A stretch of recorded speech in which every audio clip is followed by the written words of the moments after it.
હવામાન વિભાગની આગાહી બાદ પણ સાણંદ એપીએમસીમાં પાક પલળી ગયો હતો। ડાંગરના મોટા ભાગના પાકને અહીંયા નુકસાન થયું છે। સાણંદમાં એપીએમસીમાં ખુલ્લામાં પાક રાખવામાં આવ્યો હતો। આગાહી બાદ પણ એપીએમસીએ કોઈ જ વ્યવસ્થા નહોતી કરી। વરસાદના કારણે 100 મેટ્રિક ટન ખુલ્લા પાકને નુકસાન ગયું છે। એપીએમસીમાં લગભગ 25 લાખ રૂપિયાનું નુકસાન થયું છે।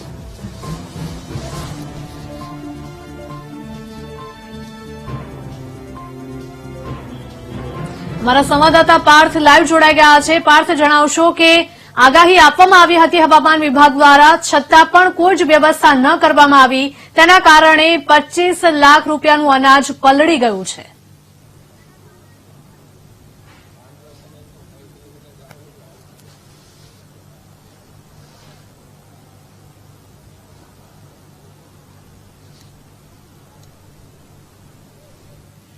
जी पार्थ, आपने अवाज આવી રહ્યો છે મારો?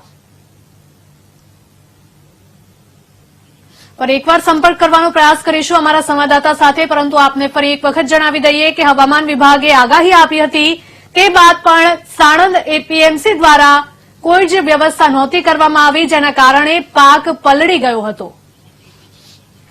पर एक बार अमारा संवाददाता पार्थ जोड़ाई गया है। पार्थ, जणावशो के ડાંગરના મોટા ભાગના પાકને નુકસાન થયું છે। લગભગ 25 લાખ રૂપિયાનું અહીંયા નુકસાન થયું છે। હવામાન વિભાગ દ્વારા પણ આ આગાહી છે તે આપવામાં આવી હતી, છતાં પણ સાણંદ એપીએમસી દ્વારા કોઈ જ વ્યવસ્થા નહોતી કરવામાં આવી।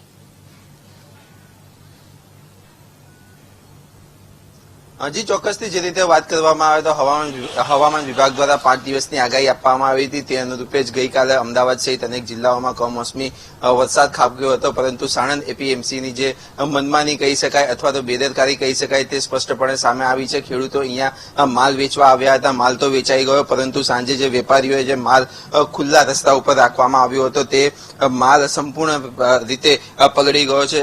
આ તમે સાણંદ એપીએમસીના આ વિઝ્યુઅલ જોઈ શકો છો કે જે ડાંગરના આ વિઝ્યુઅલ છે, લાખો રૂપિયાનો ડાંગર કે અહીંયા પલળી ગયો છે। વેપારીઓ માટે કોઈ સુખ સુવિધા રાખવામાં આવી ન હતી। વેપારીની વાત કરવામાં આવે તો હાલમાં અનેક વેપારીઓ કે જે રાતા પાણીએ રોઈ રહ્યા છે, કોઈ પણ પ્રકારની સુવિધા હતી નહીં। આ જે સમગ્ર વિઝ્યુઅલ છે તે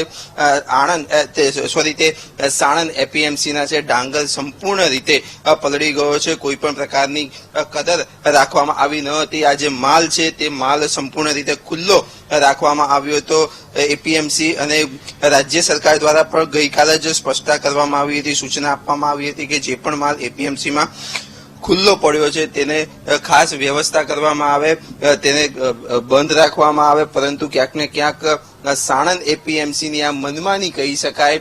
આ બાબતે વીટીવીની ટીમ દ્વારા પણ સાણંદ એપીએમસીના ચેરમેન સાથે મુલાકાત કરવામાં આવી હતી, પરંતુ તેઓએ સ્પષ્ટ રીતે કહ્યું હતું કે અમારે તો કોઈ પ્રકારનું નુકસાન થયું નથી। તો ચેરમેનને પણ સ્પષ્ટ દ્રશ્યો બતાવવા માંગુ છું। જો તમે એમ કહી રહ્યા હોય કે તમને કોઈ નુકસાન નથી, તો આ પછી આ ક્યાંના વિઝ્યુઅલ છે અને આ શું છે? આ પાણી ક્યાંથી આવ્યું? આ પાક કઈ રીતે પલળી ગયો? તેવા પણ અનેક પ્રશ્નો હાલમાં થઈ રહ્યા છે। જી હિરલ, શું સાણંદ એપીએમસીમાં સ્ટોરેજનો ક્યાંક ને ક્યાંક અભાવ છે, તેના લીધે જે અનાજ છે, ડાંગર છે, તે ખુલ્લામાં રાખવું પડ્યું હતું? શું કારણો સામે આવી રહ્યા છે પાર્થ? જી ચોક્કસથી જે રીતે વીટીવી દ્વારા અહીંના સ્થાનિક વેપારીઓ સાથે પણ વાત કરવામાં આવી હતી, સ્થાનિક વેપારીઓ દ્વારા સ્પષ્ટ રીતે કહેવામાં આવે છે કે અહીંયા અમારે જે સ્ટોરેજની જે કેપેસિટી છે તે સ્ટોરેજની કેપેસિટી, આ ઉપરાંત સ્ટોરેજ માટેની કોઈ પણ પ્રકારની સુવિધા આપવામાં આવતી નથી। ફક્ત ખેડૂતો જે માલ લઈને અહીંયા આવે છે તેના માટે જ શેડની વ્યવસ્થા આપવામાં આવે છે, પરંતુ વેપારીઓ જે માલ ખરીદે છે અને માલ ખરીદ્યા બાદ તેને બજારમાં મૂકવામાં આવે છે, બજારમાં વેચવામાં આવે છે, ત્યારે જે માલ ખરીદવામાં આવ્યો હોય તે માલ સંપૂર્ણપણે ખુલ્લા આકાશ હેઠળ રાખવાની ફરજ વેપારીઓને પડે છે। એટલે ક્યાંક ને ક્યાંક જે રીતે કમોસમી વરસાદ પડે છે ત્યારે સીધી રીતે નુકસાન વેપારીઓને પણ આવી શકે છે। આ ઉપરાંત જો ખેડૂતોનું પેમેન્ટ ના થયું હોય તો તેની સીધી અસર ખેડૂતો ઉપર પણ દર્શાઈ છે। જી હિરલ, જી બિલકુલ, આ મામલે જે એપીએમસી છે તેના ચેરમેન કે તંત્ર દ્વારા કોઈ નિવેદન આપવામાં આવ્યું છે કે શા માટે આગાહી છતાં પણ પાક છે તે સુરક્ષિત જગ્યાએ નહોતો રાખવામાં આવ્યો?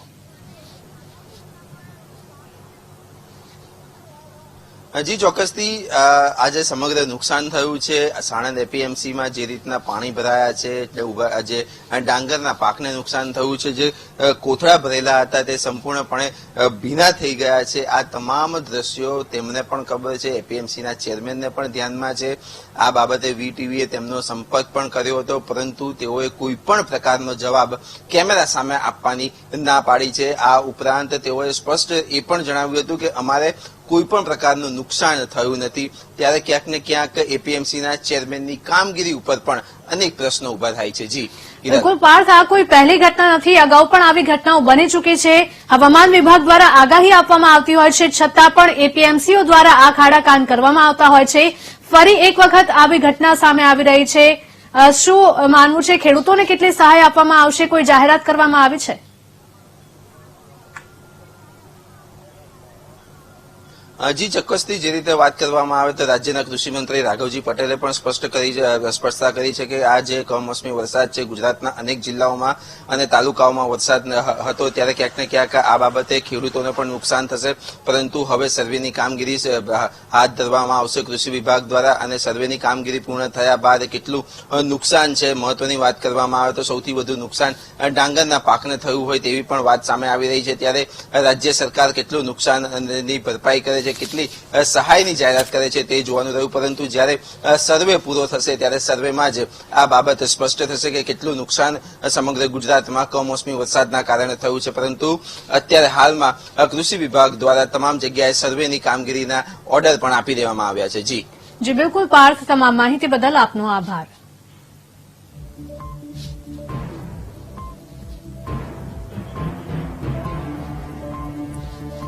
લાખોનું નુકસાન થયું છે એપીએમસીમાં હવામાન વિભાગની આગાહી હતી છતાં પણ સાણંદ એપીએમસીનું તંત્ર જાણે કે ઊંઘતું જ રહ્યું ડાંગરના મોટા ભાગના પાકને અહીંયા નુકસાન થયું છે તમામ પાક પલળી ગયું છે